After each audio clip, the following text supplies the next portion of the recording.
Hi, everyone. This is Pamela Durkin, and you're listening to the Marketing by Design podcast, the show that helps interior designers market their business better. I know you don't want to be a professional marketer, but a designer who wants easy, effective marketing techniques that bring great projects your way. So let's dive in. So welcome to another episode of Marketing by Design. I'm your host, Pamela Durkin. Thanks so much for sticking around and being with us. I think you're really going to enjoy the guest today.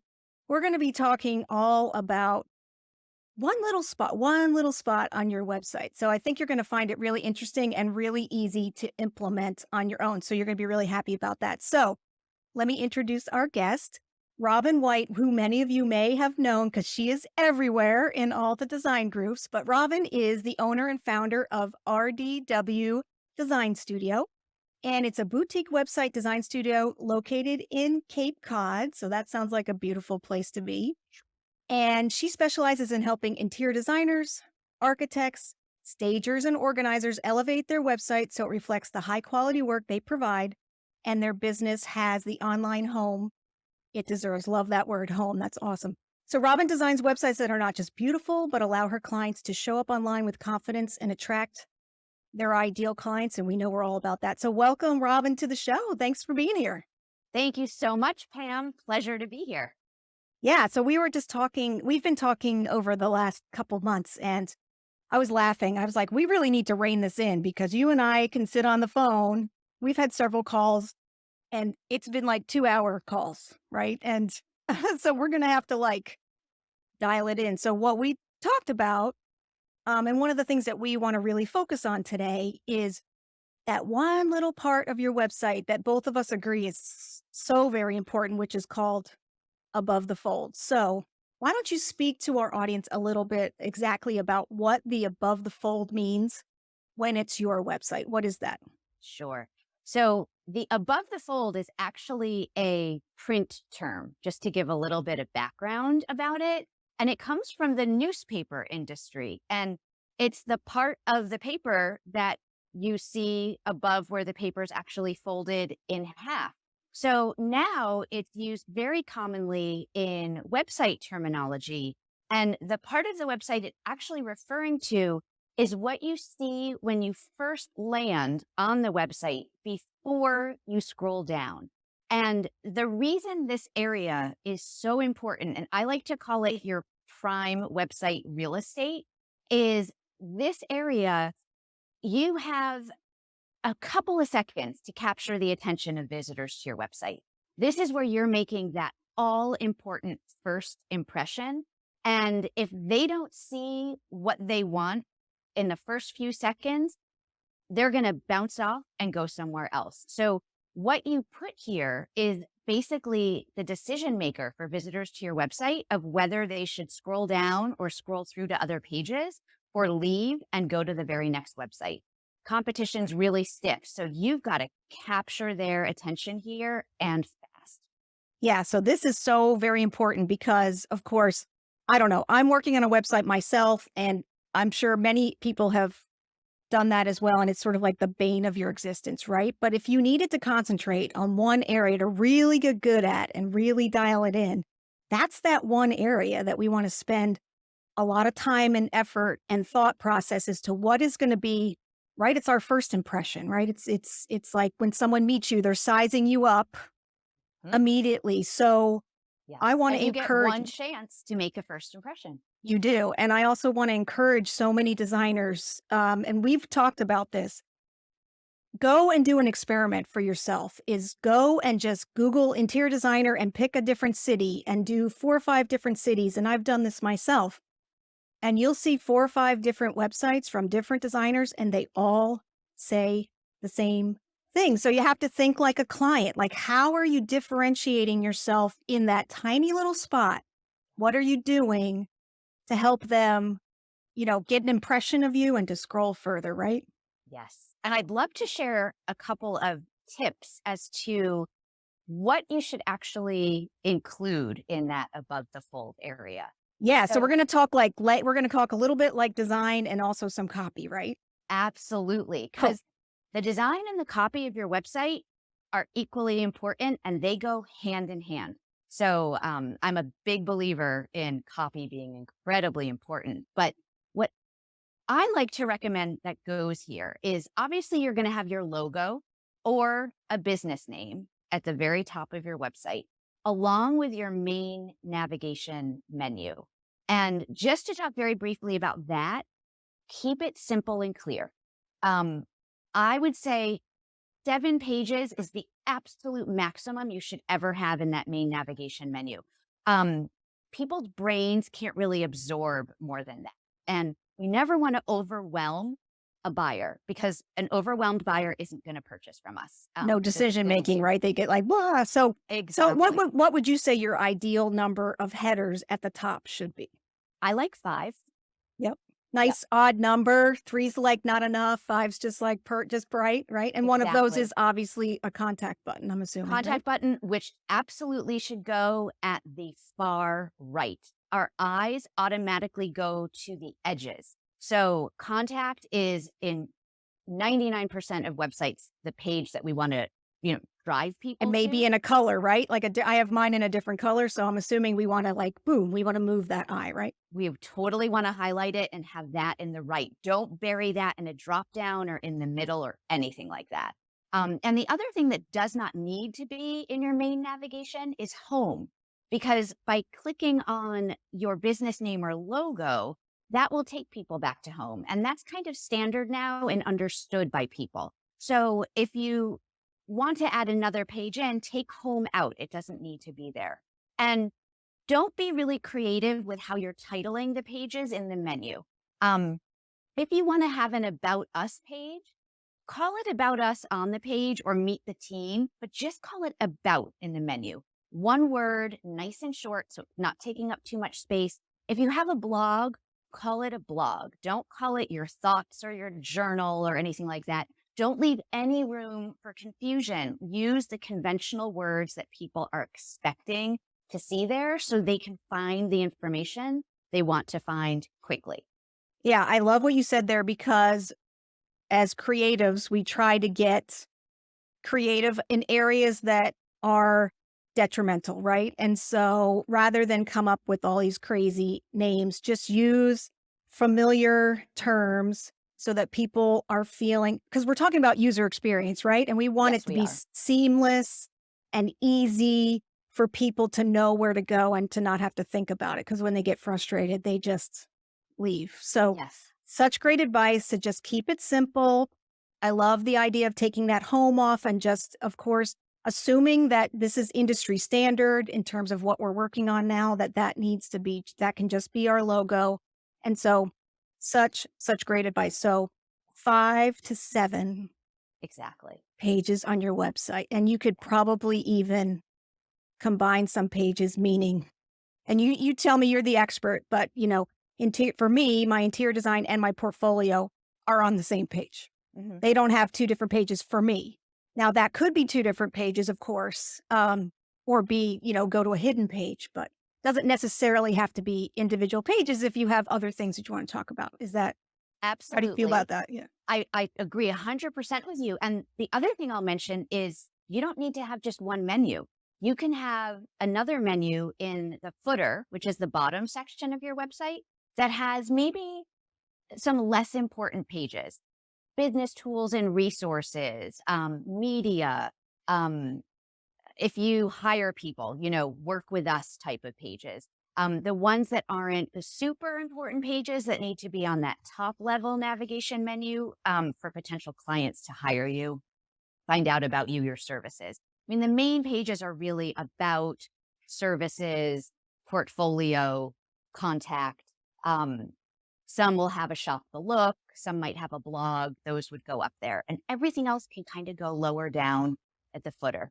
It's sort of like you're giving them the big ideas, right? You're just giving them the big highlights so that they can figure out if you're, first of all, the person that they want to learn more about, and then they can go down into the rabbit hole, as we say, right? Exactly. Exactly. Yeah. All right. So So I love aside that. from those things at the very top, Hmm. then we get into what is called the hero area.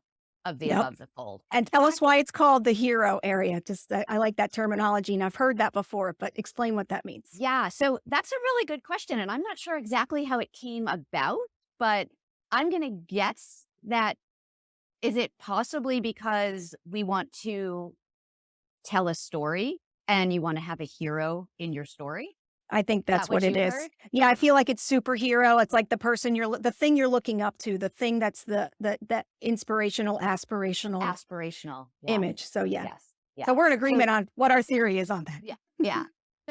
Not surprising. But that just so people who may not be familiar with this area, it's usually one big image that goes from side to side, and then you want to have words over it. So first let's talk about the words and then let's talk about the image that is best suited for that area. Um in my opinion, and I follow Donald Miller's story brand framework for a Mhm. homepage, Great book, by the including way. If you guys ever want to learn more into that, you can dive into that. yes, including this area. Mhm. So he suggests that we want to make this area as simple as possible so that a caveman can understand what you're writing here. Um, it by using the least amount of calories possible to absorb the information. So the three things that you really want to have in this above the fold area are what do you offer? Okay. Um, how will it make your ideal clients better, life better? And what do they need to do to buy it? Yeah, what that's one thing, that's a piece so good, and everyone listening should really remember that, is we tend to forget to tell people what to do next, if they so choose to do something next with us. So, we can't assume that they know what the next step is, so I would definitely be putting that, "Oh, if you wanna learn more, like, have" I don't know, is it a contact button or is it a button that takes them somewhere else? But what would you suggest So that my third suggestion, part is? yeah, that third part is, in my opinion, your call to action. And call to action is I like to have my clients make their main call to action be what the primary goal of their website is. There is no right or wrong answer with this. It is unique every business. It can be most common contact, schedule a call, book a consultation, but it can also be to buy something or to sign up for something. So it Mhm. really depends on what your business is. For most interior designers, it's going to be to contact them or to schedule a discovery call. So you want to have a button that's taking them to your contact page or to your calendar, whatever it is your process is, so that they can get in touch with you and book that call. Because that's what you want to do. You want to get them on that discovery call and 'Cause then they're you gonna want to fall get in to the love. paid Yeah. consultation. Exactly. Yeah, and to take that one step further, this is what I teach to all the designers that come to me is I think on that contact us page, you should have something big that's a qualifier or disqualifier to someone. And I'm not talking budget because a lot of people don't even understand what things cost, but more like maybe it's geography. So if someone's outside of the radius that you want to work in, which is maybe 30 miles or 20 miles or 50 miles or whatever it is, like, why don't you, or if they're in somebody talked about, certain zip codes, like if you want to know where they're at, have them put the zip code in or have them put their location, or if it has to do with style or something, like a big swath, right, of one or two questions that you will know, is it worth having a conversation with this person or are they already not a good fit? So that's one suggestion I would make on your contact form. I think that's absolutely brilliant. I always suggest there's a fine line between asking too many questions on the contact form and Yeah. not asking enough. You want to make it simple enough that people aren't going to be deterred by filling it out, but you want to make sure that you're asking those qualifying questions that are going to give you the information you need to decide if you want to spend time on a discovery call. Right, because you can't chase after everybody, and I've talked to a lot of people who are saying, "All I'm doing is contacting people and they're not right, they're not right, they're not right." And here's the other thing you can do is you can even have your gatekeeper pre-qualify somebody, or you can act as your own gatekeeper. Like, you can pretend to be your assistant. and and gatekeep some of these things. So there's always layers that you can do to that contact form. I personally would recommend not allowing people to get to your calendar right away. I agree. That's my feeling is like, let's use our time wisely and let's figure out if they hit that first whatever qualifier that we want to move to the next level. And there's several levels to really qualifying a client.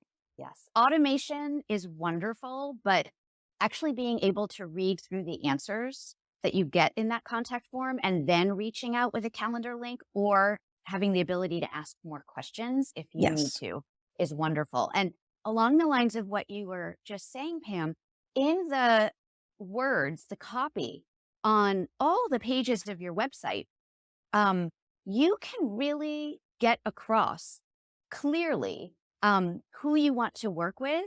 The design of your website, the words on your website. I mean, I know you're going to love this. Should attract who you want to work with, and they Yes. should Or also repel. repel who Yes. you want to work with. So by the time they've read through everything and get to the point to fill out the contact form, they've already been turned off if they're not your ideal client. And something that you can easily put on a page in your website is we'll work great together if. Right. And, itemize out, like have 3 check boxes or 3 bullet points or whatever it is. And clearly state, for example, I work with service providers. I don't do shops in e-commerce. I say that. They still fill out my contact form sometimes, even though it's there as well. But Right. yeah, it's there. That's not who I want to work with. So Yes, and I think, you don't have to be in, making qualifiers based on only work on new builds or only work on renovations, but there's got to be some things that you realize that you would, that are just no-goes versus this is worth further investigating. So yes. great advice. And And that's I've why go ahead, tell me. going back to the words in the above the fold area, you want to be really careful the words you choose there. You don't want to be too wordy. These are short, sentences, and you should be speaking directly to who your ideal client is. That's why knowing who your target audience is so, so important. You want to use words that they would use. You want to mirror what they would want to see. You want to speak directly to them. So those few words, the what you offer and how is it going to make their life better. You can only know how it's going to make their life better if you know what their problem is and that your service and you can solve it. So everything ties back to your brand foundations.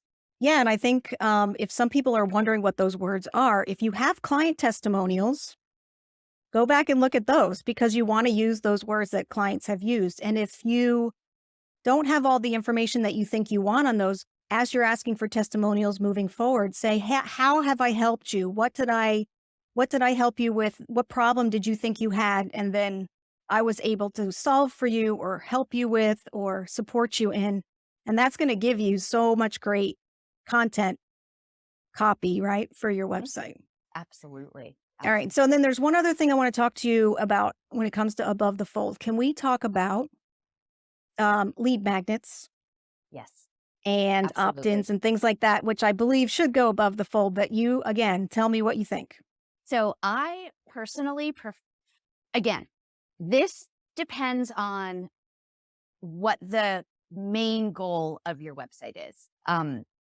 I personally prefer to have the opt in lead magnet freebie, whatever you like to call it, lower down on the page because I want that primary call to action to be front and center above the fold. And I don't want to confuse the issue with Okay. having a lead magnet there. The reason is I think people have very short attention spans. And again, I don't want to confuse the issue by giving them 2 call to actions in the same place. However, if building up your email list is the primary goal of your website, then I would rethink everything I just said. And that should be the primary call to action in Yeah. the above the Yeah. fold area. Yeah. So And I think again, it depends on each on a specific business. and you Um, need to know your customer journey too. I think that's part of it is, do people spend some time? Because it can be, depending on what kind of business you have. It's at least like buying a car. That's how much money they're going to spend if they hire you for design services and then up, when they start to purchase things. So it is a big financial decision. So there may be some warm up period to that. But again, like a lot of people don't have lead magnets. So, the contact us is so here's the other thing. We don't want designers paralyzed into not doing anything because we're asking you to look at your website. So that's why we're keeping this really specific to above the fold. If you don't have a lead magnet, it's fine. Just put the contact button up there, right? And 2 or 3 sentences about, you know, what you do, how you help, Yeah. and solving the problem. So, Exactly. yeah, And let's keep then it go simple. back to the image that should be there. Hmm. I know a lot of designers are going to hate me for saying this. Oh, dish, let's go. Please do not do an image carousel in that area Because, because, because it slows down your website.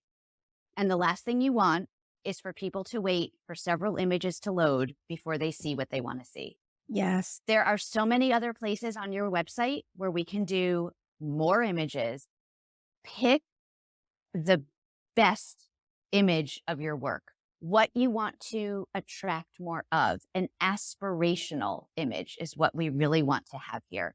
What people can aspire to have after they work with you. So, for example, if you want to attract more kitchens and baths, don't put a picture of a living room there, Smart.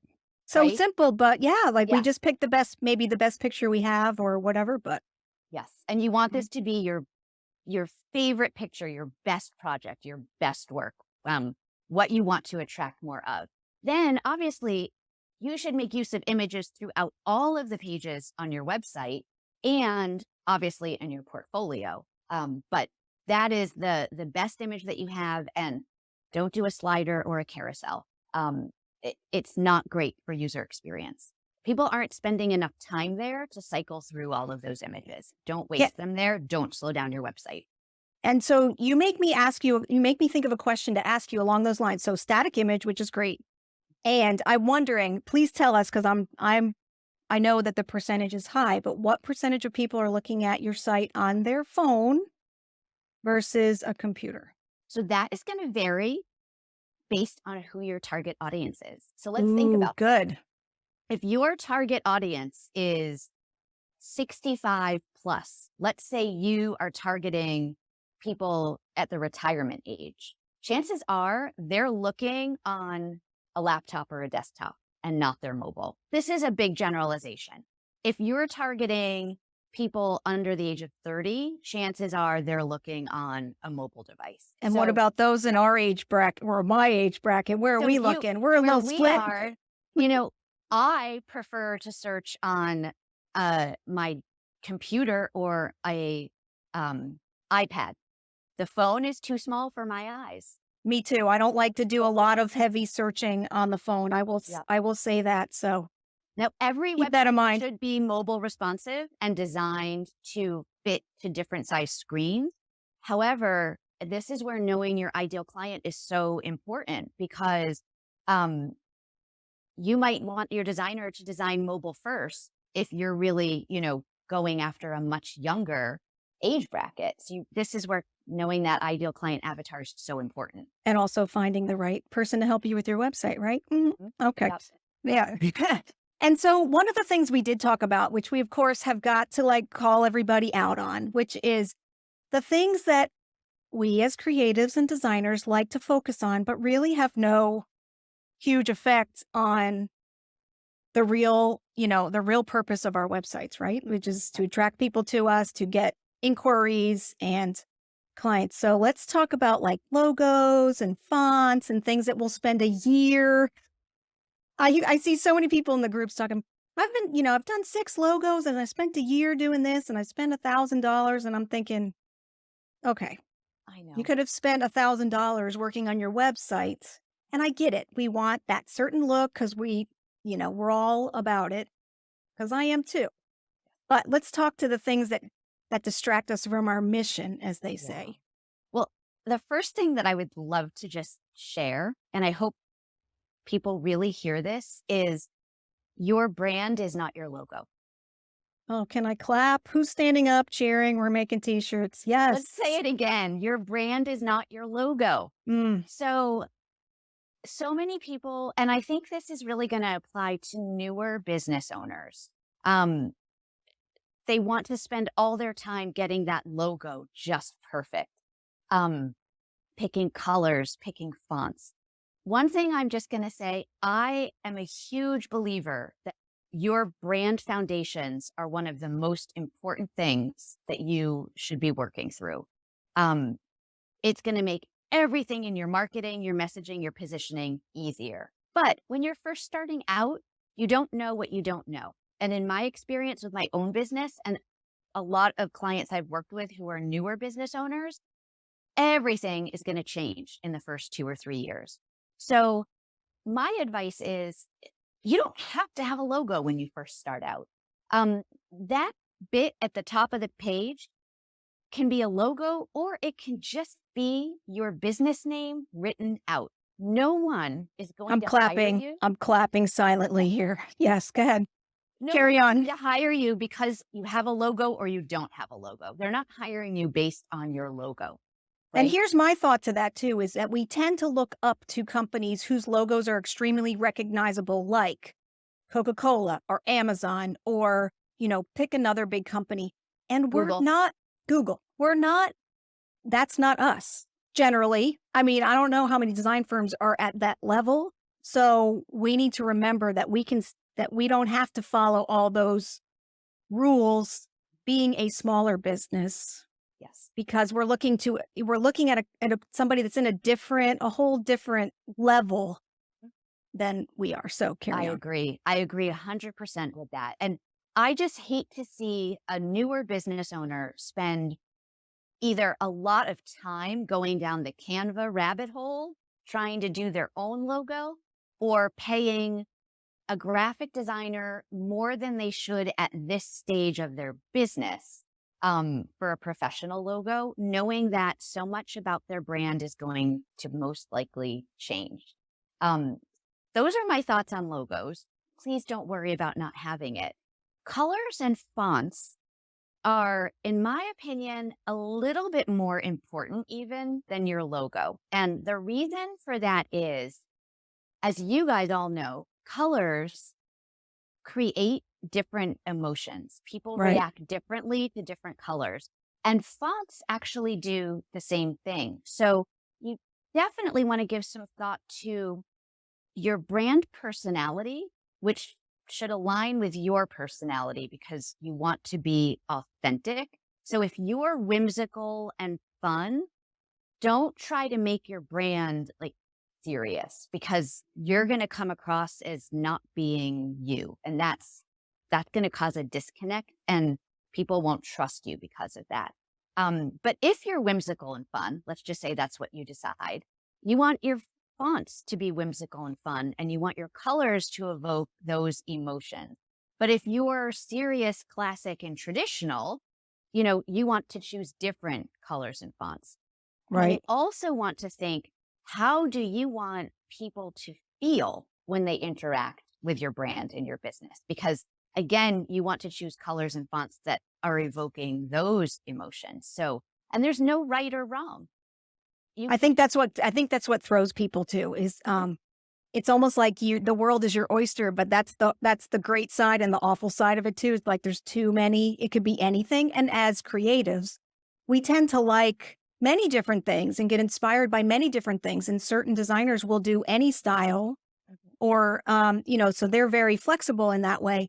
So you bring up a good point, and I think I'm going to just make a suggestion that one easy way to look at maybe your brand colors is go to your closet. What are things that you gravitate towards, or go to your past projects?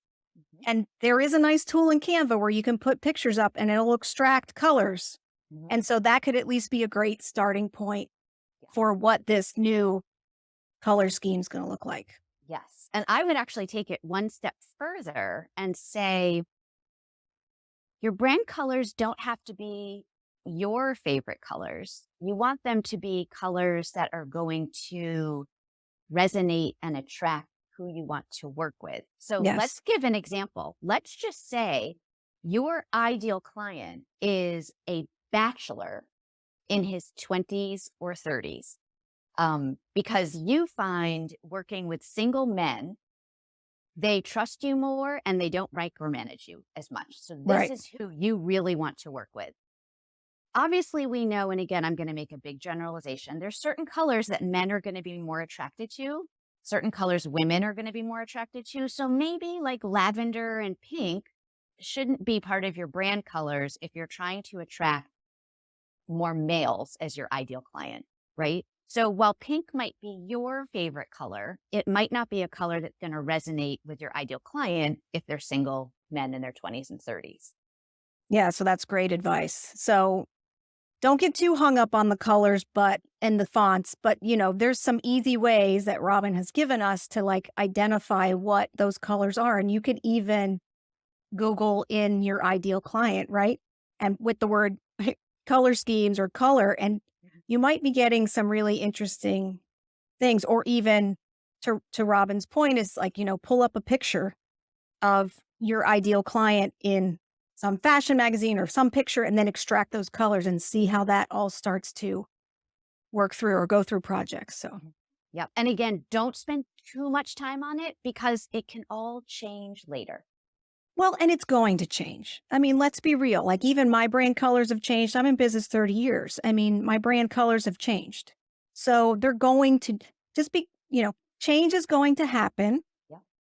And change is And good. change is good. Done is better than perfect. Because here's the other thing, if you're waiting for it to be perfect, you're never getting your website done. It's very true. So Very true. let's just like, we have to let go of some of that and have to be like, we're getting it done. And then if we have to go back and refine it, that is totally cool Mhm. because we saw something, we learned something, we got it out there and we realized, because when you're redoing a website, there's so many things going on. You're thinking about so many different pages. You're thinking about what you want to say. You're thinking about your ideal client, but you know, there's other things that are going to come up once your mind has like processed what this new look is and what the thoughts are. So Yeah. let's not get too caught up in that. And so I want to tell everybody, I'm so excited about this that Robin has a free gift for all you guys who are listening. So, Robin, why don't you tell us about your free gift? Yeah, I would love to. Thanks. So it is called an instant website upgrade. And basically, you can find it on my website, which is rdwdesignstudio.com. And then it's backslash website dash upgrade. And if you send me your website, I will give you 2 tips that will make the biggest difference in improving it. And that will be delivered to you in the form of a short video. So you can then go take those tips and implement them and make the improvements. Yeah, and that's personalized, right? So this is why you don't, this isn't offered to everybody. And I know Robin said that she does this very sparingly because it takes her a lot of time to put all this information together and it is personalized to your website. So it's super exciting that we have that opportunity. So thank you for that. And you don't need to worry if you miss the website address. We're going to go ahead and put that in the show notes. And as a parting thought, Robin, is there anything that you want to tell people that you're working on, or anything exciting that you want to talk about, or any last, final thoughts that you can give people before we close out the episode? Oh gosh.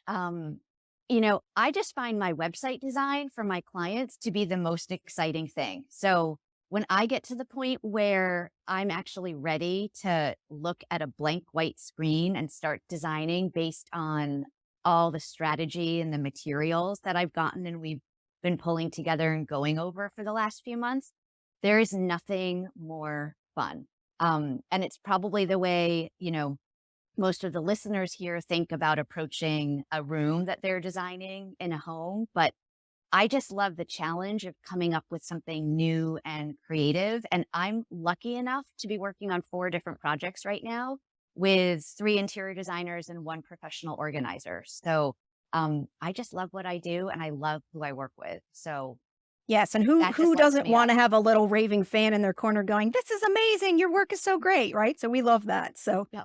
Thank you so much, Robyn, for your time today. I'm so happy that we got to talk about this one little spot on your website that everybody can put a little time into, and it's really going to make a huge impact. So thank you so much for your time and your expertise and your openness. And of course, if you want to get in touch with Robyn, all her information, contact information, and her free gift are going to be in the show notes.